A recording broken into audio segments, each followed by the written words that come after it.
Hello and welcome to yet another edition of ProtoBalls Talk. I'm ProtoMet. This is my recycle balls, and it's about time we're back. Yeah, it took a little bit, but hey, we're back with some more Gundam. Today we'll be covering... Oh, no. Today we'll be covering Mobile Suit Gundam The Origin 2. Dawn of Rebellion. Three. Dawn of Rebellion. 2 was Artesia's Sorrow. My bad. Can you believe it? This guy's hosting and he don't even know what movie we're watching.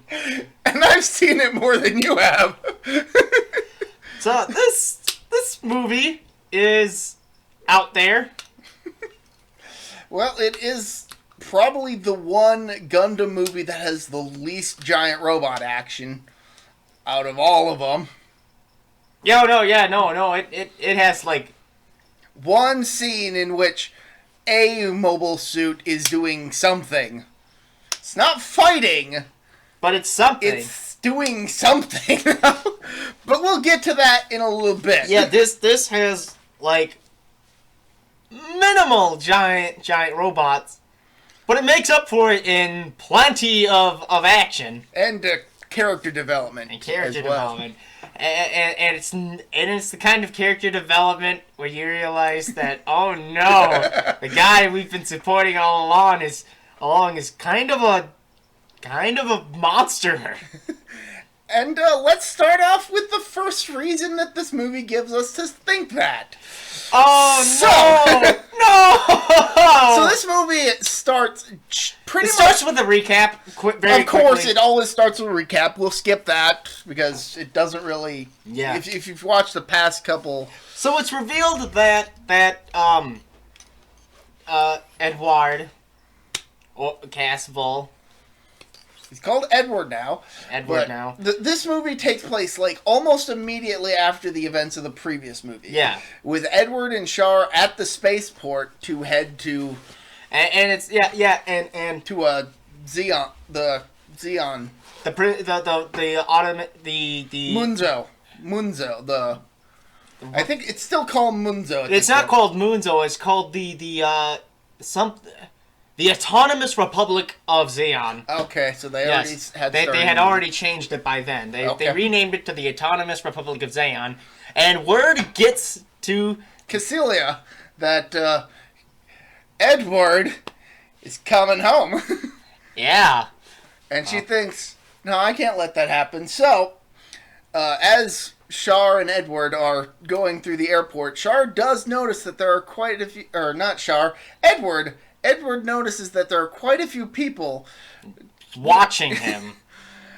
Trying to be subtle about watching it, but he notices. Yeah. Like, they are giving him the stink eye like no tomorrow. And then when Char goes up... Probably for a good reason why I say no tomorrow. So while Char goes off to fill out some paperwork, since he's going for military academy purposes, he has to fill that out. Yep. Edward does something that we don't see, but which we quickly find out. And that is that he plants a handgun in Char's luggage, which delays them quite a bit with regards to getting to their shuttle. So Edward tells Char, hey, I've got an idea. They quickly go to the bathroom, switch clothes. Yes. Edward convinces Char to hand him his papers, claiming he'll put him in Char's bag so Char can get to Zeon quickly, disguised as Edward. And so Edward, disguised as Char, ends up getting delayed, while Char, disguised as Edward, manages to make his flight, which explodes. Not even a few minutes after departing. Yeah, it's just kaboom. Like there's a scene from inside it, and Edward is searching for the papers that he thinks are supposed to be in his luggage, because that's what Char said he put them. You see what happened here. Essentially, Edward Casval, whatever you want to call him, exploited the fact that Char and him look almost identical, save for the eyes. Edward Caswell's kind of a dick. He's a monster in this. He is an unabashed villain in this. Like, let's Without the context of the other stuff that Caswell Daikun has done throughout the franchise, this movie firmly plants him as a villain. He sends a guy who thought was his friend, Char, to his death willingly and for his own personal gain. But for those of you keeping score, this is why Char was introduced in the previous movie, to kill him off and have Edward take his place. So officially, Edward Mass is dead. So our new lead protagonist is finally Char Aznable, as we are all familiar. Yeah, so I complained last movie about how I felt it was so ham-fisted, but it makes sense now, and I'm still not a fan because, Jesus Christ, he didn't deserve to die. That makes me just feel bad. You're not a fan for different reasons now than you were before. Like, before you thought it was forced and ham-fisted. Yeah. Now you feel, he done him bad. He pulled a heel turn. He done heel turned on his friend. I don't believe it. That's like if Big E turned on Kofi Kingston. They're best friends. Like, maybe 50% of you will know what that means. Maybe more, I don't know. I mean, I'm only a recent convert to that myself, so. Yeah. Takes a few people. We'll take all comers. We're not going to explain the reference. Let's move on.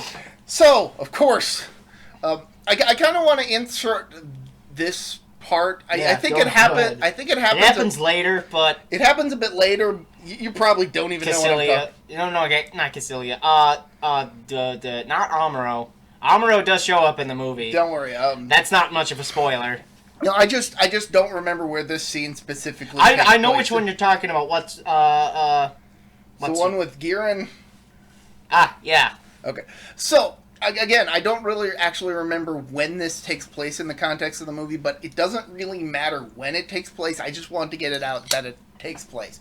So, Giran is at the secret, the Dark Colony, as it's called. Yeah, the secret base where they're looking over the mobile worker project, or the mobile suit project, as it soon comes to be known. And he's like. Look at that design! That design is absolutely terrible. I mean, look at it! The engine's in the back! The engine is just strapped to the back. That's like a target right on your back. I am canceling this project. And then we get introduced to Dr. Minovsky. I can't actually remember his full name, but if anybody who has watched the Gundam series, you probably recognize the name Minovsky. Minovsky particles. Which I do want to explain a bit. Yeah, go ahead. I'll explain in a little bit. He invents a fusion reactor. A compact fusion reactor. No, hold on. A compacted fusion reactor. I want to live in this timeline where they figured out how to do fusion energy. Because you know why? No pollution from fusion. So theoretically. So you want to live in the timeline where Earth is dying from overpopulation and pollution and a war that lasted only a single year eliminated half of the human population. But we did get fusion. We did get fusion power. I consider that the biggest win out of this entire time. Sorry. I mean, well, no, think about it. With that on its own, but like all the other stuff, not really, but that's more hindsight. Okay, but here's the thing: if they mass-produced fusion, this is just a small tangent. If they mass-produced fusion energy on Earth, the Earth would be like 50 times cleaner. Because they wouldn't be using coal, they wouldn't be using oil, they wouldn't be using natural gas as the power source. They'd be using fusion reactor, and they certainly wouldn't be using fission, because fission can go terribly, as notified in the real world. Chernobyl, Fukushima, 3 Mile Island. 3 Mile Island. So yeah, theoretically, and this is all based on theoretical physics, of course. Fusion has never been done before. That's the beauty of science fiction. except by stars. It's so hot that they can fuse things. Right. So the gist is that Dr. Minovsky has a power source that he can fit. He has plans to construct a compact power source that can be contained within the mobile suits, and which has relatively limitless energy potential. And so Giran decides, all right. He divided by 0, and Giran was like, I can respect that. Minovsky tells him that he can get it, if he gets the funding, he can get this done by the end of the year. And so Giran's like, all right, mobile suit project's back on. But if I don't get it by the end of the year, your ass is grass. Now, I want to talk about the Minovsky particles real quick, because Dr. Minovsky does mention that they're part of this compact reactor. Mm-hmm. This is never really explicitly stated in, I think, any of the movies that I've seen, but Minovsky particles are actually kind of important to the franchise, because, of course, they're used for the fusion reactors that power the mobile suits, but also because by dispersing quite a few Minovsky particles in an area, it interferes with radio. Yeah. Which is why a lot of times in these battles, characters can't radio other units. Yeah. Especially in a combat situation. There are other ways to get in contact, such as IFF signals, which is like infrared friend-foe systems, which can honestly be picked up by anyone regardless of the Minovsky particles. They're not used because even enemies can pick it up. Yeah. And then just the whole touch communication, which is explained more, is shown quite a bit more in the Zeta series. Yep. But, so yeah. So, moving on. So yeah, we haven't really talked about the Minovsky particles, but they come up a whole lot, and the shows never really explain it. But the novel does. So. Yeah. So anyways, Char, in quotes. we could just call him Char now. Okay. So Char arrives at the academy for orientation, which is being conducted by Giran. Late. A little bit late, and he's now sporting sunglasses for some reason. And there actually is an explanation in the movie we'll get to in a little bit. Yeah. But an explanation, in quotes. But basically Giran is, I don't want to say going off, but he is certainly giving quite the impassioned speech in front of friggin'... General Rebel. Yeah, in front of General Rebel. Huh. Who hasn't quite... that's a lot of foreshadowing. Who hasn't quite gained the reputation that he will get. Yeah. Which is another thing that the shows didn't touch on. At this point, this is like Kirk when he was captain of the Enterprise in the original series.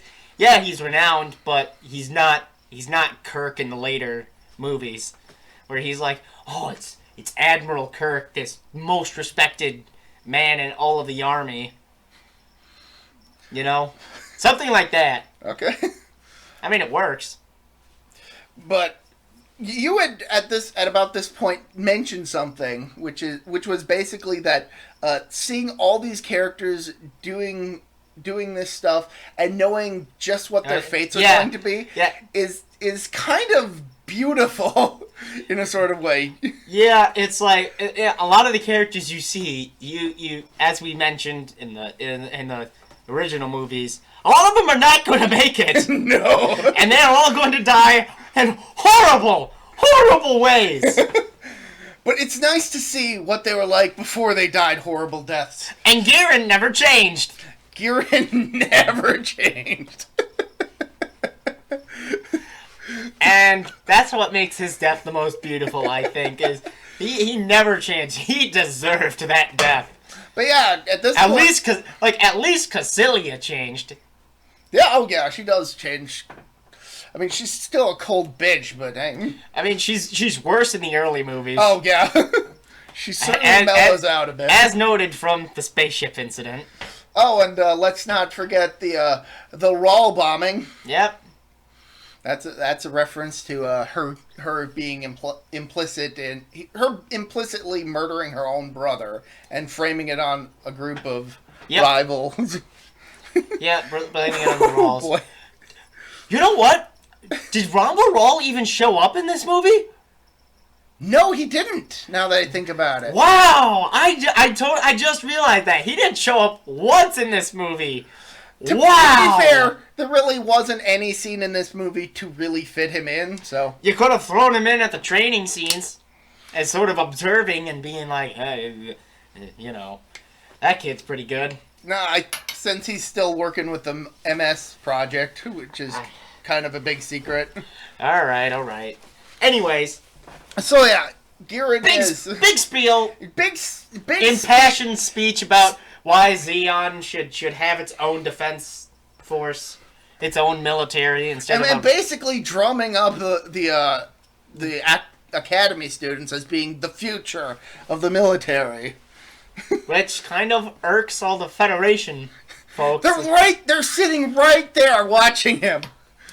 Yeah, they don't like what they see. They're shaking their heads just, this is unacceptable. And also during this, we get introduced to a character by the name of Lino, who recognizes Char because they went to high school together. Yeah. This is kind of important because Char hadn't expected to encounter somebody who knew him from back in Loom. Yeah. From Texas. Well, probably maybe not specifically Texas, but definitely from the Loom side. Yeah. So, and then of course we get the class representative, Garma Zabi. I wonder what happens to him. Oh. Oh no. Yeah, Garma says stuff, and not really important. Not really important what he says. But what we do end up learning as the academy year starts up is that Garma is smart, but he's also surrounded by yes men, and he's basically treated like the prince that he is. I mean, yeah. Meanwhile, Char is completely willing to interject, which irks Garma quite a bit. Like when at one point Garma's doing a complex math equation and he stumbles on his part. And then Char just interjects while watching what the answer is. Why? Just because. Just to do it. And this, of course, pisses Garma off. And the yes men, who don't get a name. No, but it's not super important. Yeah. I think after class, they confront Char. They confront Char, and one of the guy grabs Char's shoulder, and he just suddenly becomes frozen in place and utterly terrified, getting a glimpse in Char's eyes. And then Char just casually flicks his forehead, which causes him to go flying. And I'm pretty confident that was done just for the comedic effect. Yeah. But it does imply that Char has some special quirk to him. And Garma is like, what the fuck? Like, this was something that we did see a bit of in the previous movie, when just the look in Char's eyes can just utterly terrify a person, even if they're friendly with Char. Yeah. This will come up later. Yeah. So then we get to a training exercise where they got to hike to different checkpoints. Well, before that, there's a few scenes in the intermission between it. Oh yeah, there's like one scene where they're doing a race. They're racing, and Char is just outpacing everybody. Oh yeah, like everybody. And everybody is like, and Lino what the fuck is that?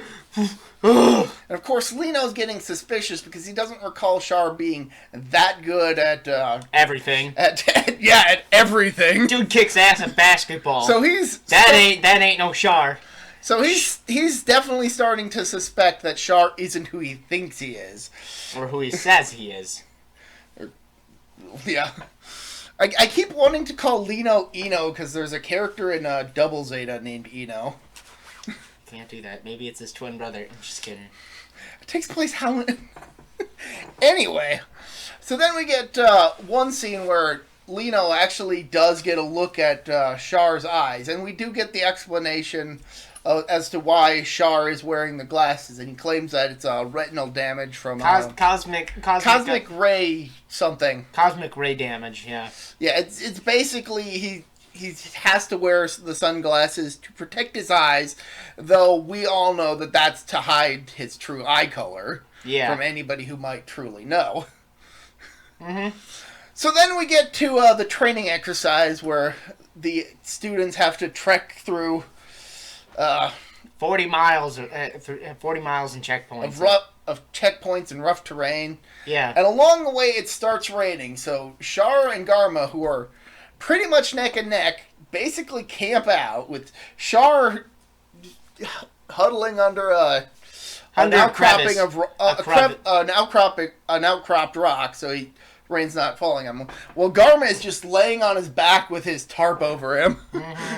And Char's like, there's room under this rock. And it's like, no. No, leave me alone. You sure? Yeah. I don't want to be friendly with you. Okay. Whatever you say, bud. So then, a little later on, I think it might still be raining, but it's still raining and it's the dead of night. And Garma thinks that Char is asleep, so he decides to try sneaking ahead to get the advantage. That doesn't work out so well. He slips on some rocks and breaks his leg. Yeah, he falls down into down a hill, and it does not end well. It's more like a canyon, really. It's like a one-sided canyon. Yeah. And Char hears this and goes down to investigate, realizing what's happened. And Garma is just laying there, utterly defeated emotionally. It's like, go ahead, just end it. Okay. And so Char takes out his combat knife and sharpens a stick and stakes it into the ground, and then does it with another until he's got 4 sharpened sticks stuck in the ground around Garma, and he ties a tarp so that Garma has basically a canopy over him, protecting him from the rain. Yep. And this is, I think, the point where Garma starts to look at Char less as a rival and a potential friend. Yeah. Someone that he can actually interact with. Somebody he can trust. And ultimately... Wink, wink, nudge, nudge, say no more. And at one point, Char tells Garma, he knows that Garma's leg is broken. He offers to go ahead to get help, but Garma's like, no. No, I'm coming with. I'm coming with you. I'm a zombie. I refuse to be defeated here. You can't walk, dude. Doesn't matter. I'll walk anyways. Watch me. All right, give me your shoulder. So yeah, at this point, Char gains some respect for Garma. And they both make it to... Both are found by soldiers who are out looking for him. Yeah, Dozel's like... Dozel is freaking out because my brother's missing. You find him, you sons of bitches. Because he knows that Garma is Deglin's favorite. And all of them have kind of accepted Garma as Deglin's favorite because they're like, well, he's the most unspoiled out of all, unspoiled figuratively. Not he's probably the most spoiled out of all of them, but like most. He's the what did I say in the first movie? I don't recall offhand. He's the most moralistic of the most morally white of them. Yeah. Yeah. That. He is a prince. Yeah. But the fact that Garma refuses to just simply give up. Mm-hmm. And when he realizes he's defeated, he accepts it completely and utterly. Yep. So they make it to the checkpoint and they're back. And Dozel is reunited with his brother, though actually that happens later. But yeah. But it's definitely a good scene. They both are found, and now at this point, because Garma has some respect for Char, he moves into Char's room at the academy, basically kicking Lino out. Yeah. And Char calls Garma out on it because none of the Academy students are allowed to switch rooms. Yeah. Yeah. I mean, hey, you're a zombie. You get what you want. Just saying. Oh, and then we get more studies. There's one nice scene that I really like, and it's... No, that happens a little later. I'll get to that in a little bit. Don't we get to the training exercise? Yes. Next up, we have the combat training exercise. So the training exercise not perpetuity, in what's the word? In essence, is essentially ascertaining info on the combat field for the trainees instead of like actively like trying to battle. Basically, teaching the students to fight while at a disadvantage. Yeah. And so the students are given like these armored jeeps, not much, that have mortars attached to them. Yeah. And their objective is to destroy enemy outposts. Yep. That are far more heavily armed. And we can clearly see just how superior the enemy encampments are compared to the students. Yep. When quite a few of the armored jeeps end up getting paintballed. Yeah, no, they're paintball. They're just paintballs. Nobody's actually getting hurt. But what Char and his team end up doing, they vacate the jeep and they leave. They commit a sneak attack and infiltrate one of the outposts, taking it over and using it as an observation outpost. Yeah. For the mortar launchers, so that the remaining students are able to take the other outposts. Yeah. Which is kind of ingenious, but the way it happens, thanks to Char, is Zeno, right? Lino mentions something to Char. Lino mentions I'm just gonna call it football. Luna ball, they call it. Yeah. Which is basically football, and how he mentions to Char, hey, remember that one championship where you led the charge to victory? And Char's like, oh, yeah. Yeah, I remember that. Stick a pin in that. We'll come back to that later. Yeah. But they managed to take the outpost and help the other units to eliminate the other enemy outposts and win the training exercise. Mm-hmm. And the Federation officer who was overseeing it, he kind of has a bit of a condescending attitude while congratulating them after they've all gathered back up. Yeah. In front of him, and then he's kind of lambasting them because he's like, "That's not how you were supposed to do things." And they're like, "Well, but we succeeded." And then Char decides it's time to ask questions, which takes the guy completely by surprise because he was in mid-sentence. Yeah. And so Char asks two questions.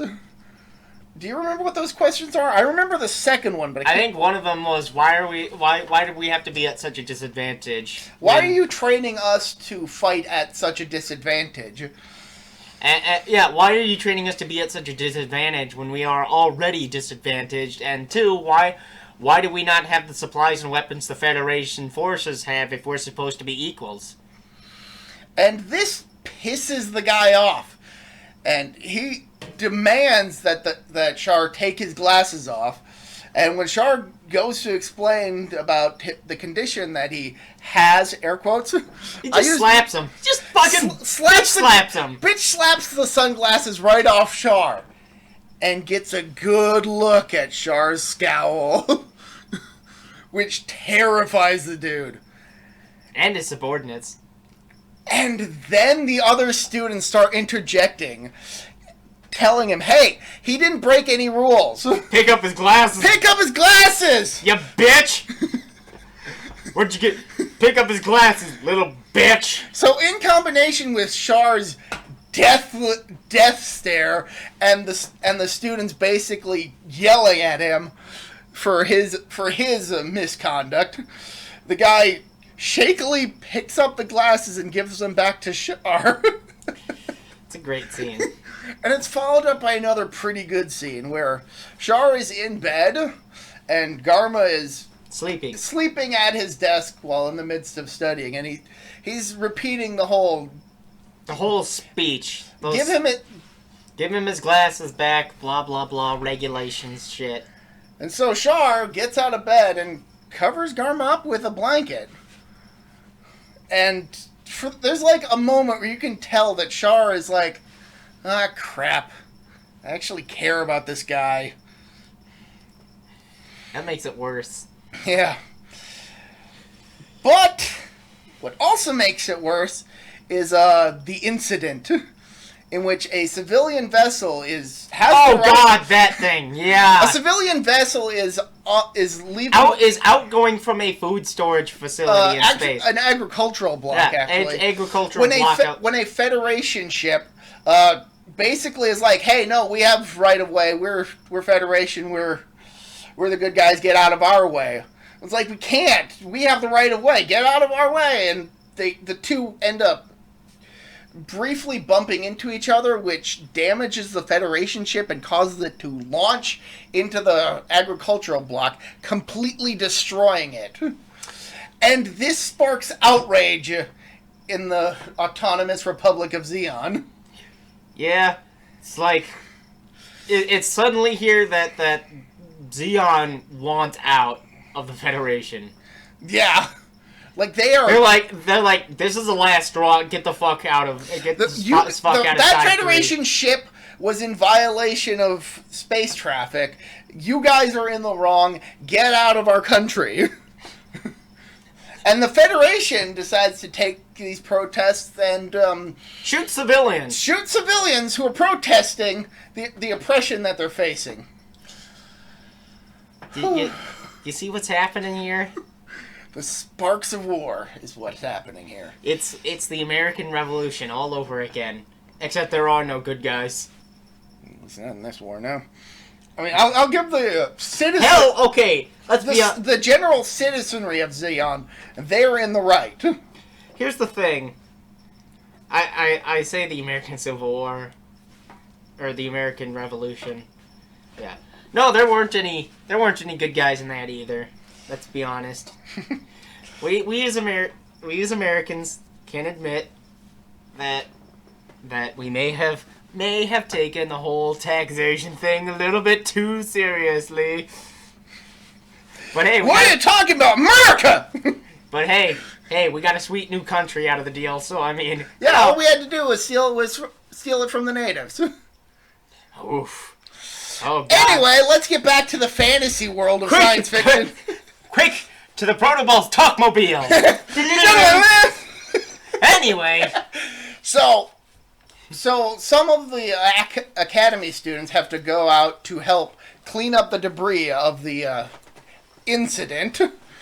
And Char and Garma are in one ship, and they actually spot something that Garma recognizes, and Char is like, "What's that?" What is that? He looks at it. This orange humanoid thing. He looks at it like a fat man looks at an ice cream sandwich.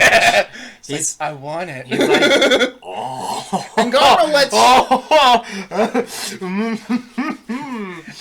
lets Char in because they're buds now. Yeah. Hey, we're buds. We're buds. I'll let you in on a secret. Don't tell no one now. He tells Char that they're mobile workers, but they're also going to be called mobile suits. That his older brother Dozel is working on the project to develop them, and that they can be outfitted with weapons if need be.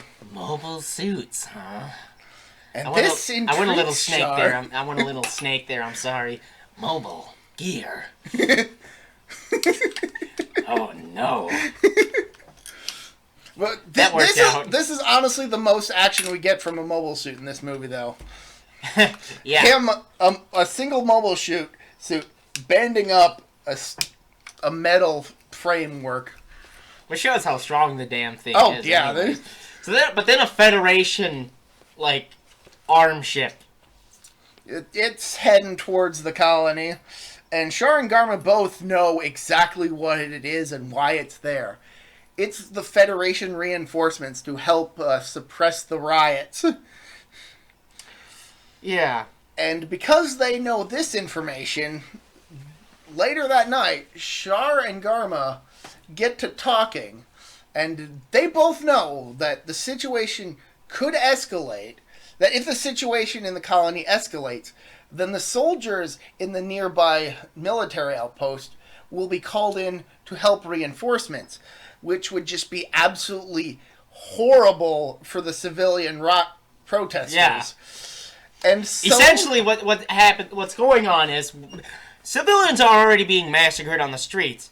If those reinforcements go to what's the city? Is Zeon City? Zoom City. Zoom City. If those reinforcements make it to Zoom City, half the population's gonna be dead.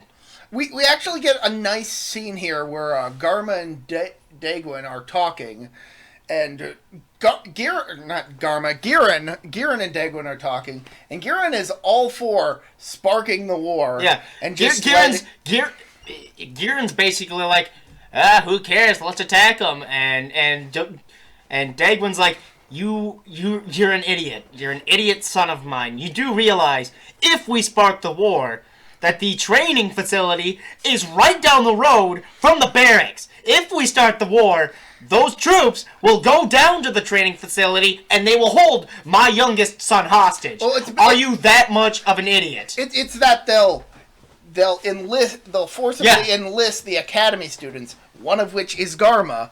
So they basically have a figurative gun to Garma's head, and Dagwin knows that they can't do anything because Garma is his favorite son. Yeah. So Giran's like, shit, you're right. He is forced to accept that. This is one of the few times where Giran has to admit that, shit, I'm wrong about this. It's one of the few times he admits it. You're right, Dad. You're right. It's not one of the many times that he is wrong, but it's one of the few times he admits he's wrong. Yeah. But Char and Garma get to talking about this subject, and Char actually has like this whole operation planned out to infiltrate the military facility and basically take it before that facility can be contacted for reinforcements. And Giran's like, Garma? Garma's like, are you absolutely sure about this, dude? And Char's like, you have to be the one who leads this. Nobody else. People won't follow me. They'll follow you. And this shows just how manipulative Char is, but how expertly he manipulates. Yeah. He basically forces Garma to have the confidence to take the brunt of it. He plays such incredible mind games with Garma that Garma starts to believe in himself. Yeah. When before he never really had any confidence in himself. I mean, sure, he was the prince, but now he's starting. Now he's Garma. I mean, he's still nervous as all heck. Now he's Garma Zabi. So, as we knew him. So, with the help of some of the other students of their year, they get the younger academy students into bed early, and then everybody from their year from the third year gather to enact this plan. I assume this has a lot to do with the fact that they don't want the first or second years to be compromised. Right, because they're not as skilled as they are. They're not as skilled, and they may compromise the mission. Right. Not to be condescending or anything. It may also be a somewhat protective measure to not get them involved in case things go tits up. As things often do, tits up. So everybody's our official catchphrase. So everybody's gathering for the operation, and at one point, Lino takes Char aside. And, well, there's a lady. Oh, Zaina. Zaina is given a special responsibility, which we will soon reveal. And if that's Zaina Mia. And if that name sounds familiar, it is. We will reveal it soon enough. Yeah. Just not in this episode. It's very I will admit I did not know who she was until I looked it up, and then I was like, oh, all right. See, I had the opposite reaction. I was like, you just heard her name and you suddenly realized who it was. Yeah, but not only that, I was also like, Oh, that's kind of creepy. It makes sense later. We'll explain. It'll get explained later. But Yeah. so they give Zaina a special mission because they feel she's the most qualified to do so. And Yes, go on. he's distracting me with books. Stop it! Don't force me to read. No, but so anyway, Lino takes Char aside and. They get to talking, and Lena reveals that whole Luna Ball I lied. victory. Yeah, he reveals that was a complete lie. And Char's like, oh, shit. And then Lino starts to talking more about how he had heard rumors that there was another boy, Casval Daikun, who looked remarkably similar to Char. Except he had shining blue eyes. Caswell, it's you! You've returned! I promise I won't tell anybody. But if you're here for revenge, I'm here for you. I will help you out 100% of the way. You can trust me. I don't know what you're talking about. I'm Char Aznable. Oh, right, I get it. You don't trust me yet. No worries. But those glasses aren't going to get you very far. Here, I made something for you. You can't really wear sunglasses in active combat. Here, I made this for you. It's modified Luna Ball headgear, and Char puts it on with its red lenses and white appearance, and it's Char's appearance. It's Char's mask. It is the mask that Char is most famous for. Yeah. He finally wears it. Also, and I love the fact that the poster for this actually shows him wearing it for the. Also, I just want to say it's amazing that Lieutenant Quattro wears sunglasses because we exactly know why. It's amazing. There's so much shit here to delve into.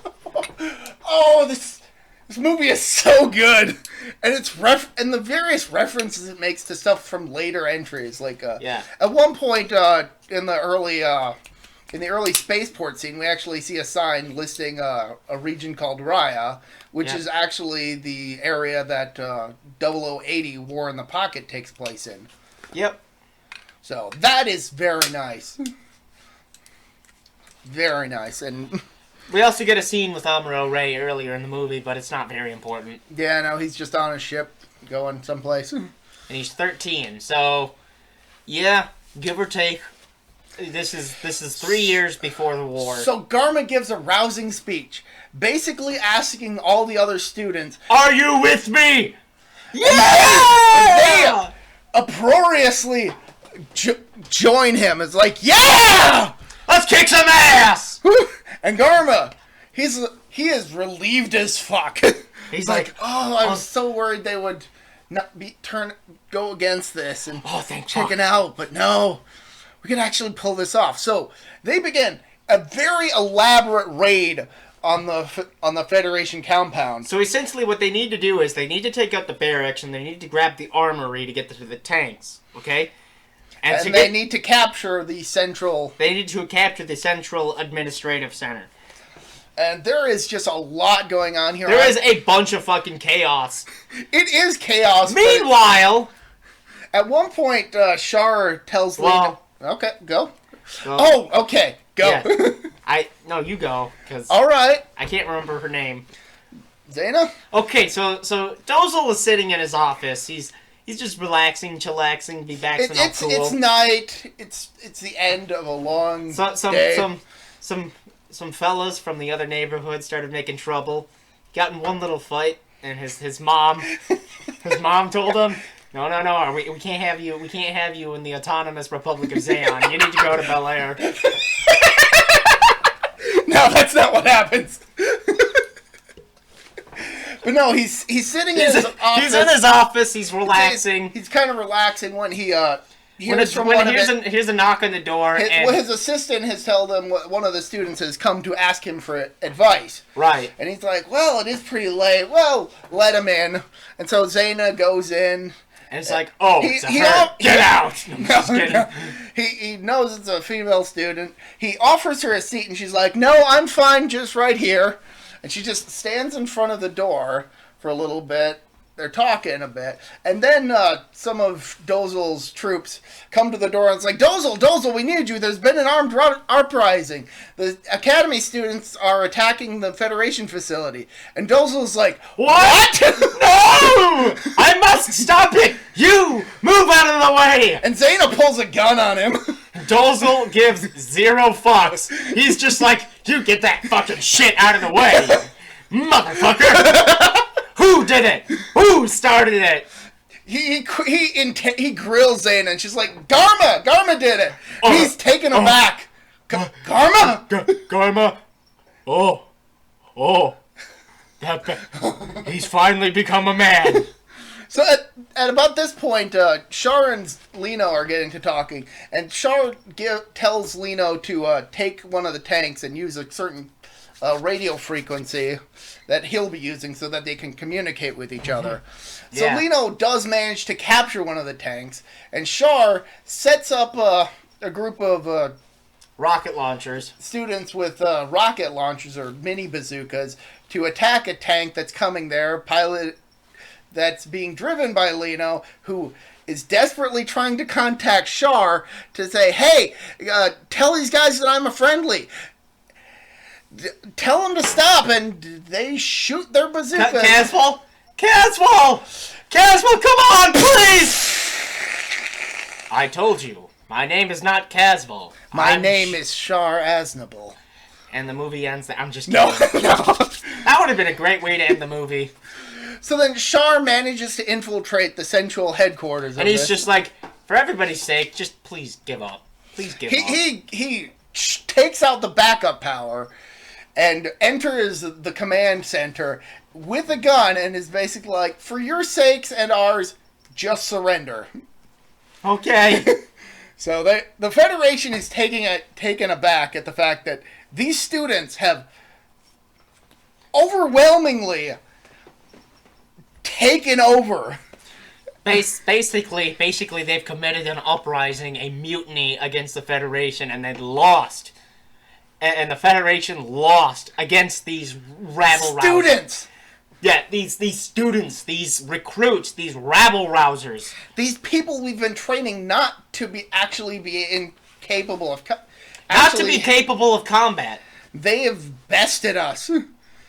We've trained them to be incapable of combat, and somehow they are more capable than we are. What the fuck happened? They take the facility. So I knew we should have cut the funding. So they take the facility. The facility can't send out reinforcements for the Federation to deal with the uprising with the protesters in the city. Yeah, it's a pretty resounding Federation loss at this point, and one of many. And at the end of it, it's the next morning.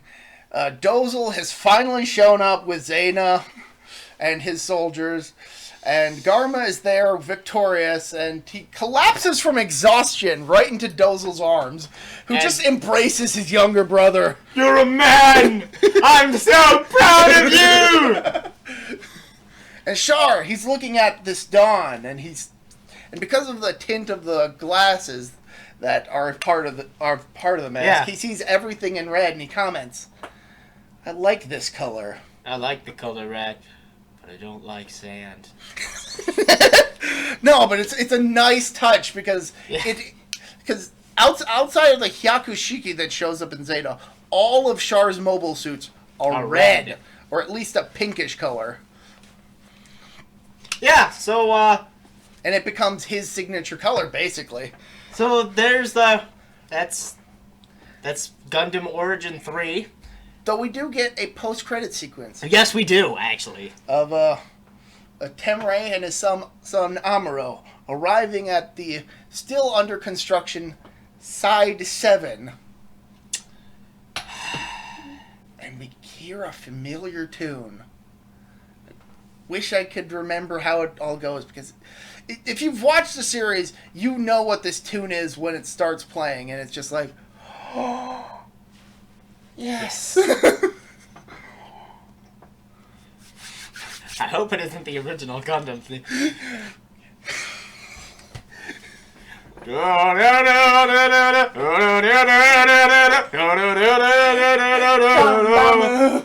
Kimio. What a fucking dumb thing. I'm sorry. Dumb. I'm sorry. It's dumb. But it is easily recognizable as being Gundam's theme. I guess. You cannot deny that. I still prefer the American version of Zeta's opening because you know what? That's fucking awesome. I just like all of Zeta's openings. Yeah, well, yeah. All of them are good. I've got them on my playlist. Yeah. So that was Mobile Suit Gundam The Origin 3. Dawn of Rebellion. And the narrator actually reveals that this uprising came to be known as the Dawn Rebellion. Gee, I wonder why. Maybe because it ended at dawn. Oh. Anyways. So yeah, that was that's the movie. Oh my god, was this so good? I'd give it like an 8 out of 10, honestly. Yeah, I would agree. Maybe an 8.5. But in keeping with IGN's policy, wasn't my Call of Duty. No giant robots. 4 out of 10. Too much water. Too much water.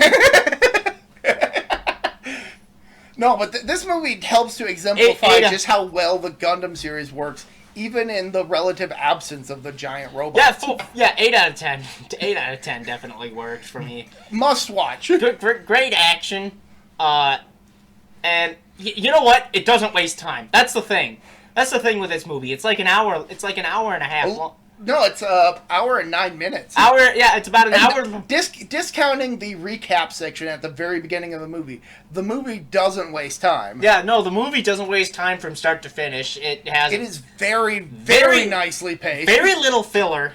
And what little extra stuff you see actually ties into the overall plot of the series. Like the whole Minovsky scene. Would be a 9 out of 10 if it had Ramba Roll in it, though. It's okay, though. I'm kidding. I'm kidding. But yeah, no, this is a stellar movie and one of the best. My question is, how did Ramba Roll get so big? So much food. Sounds like him. Yeah, no, I think I just chalked this up to like a couple decades of differing character designs is all. I guess.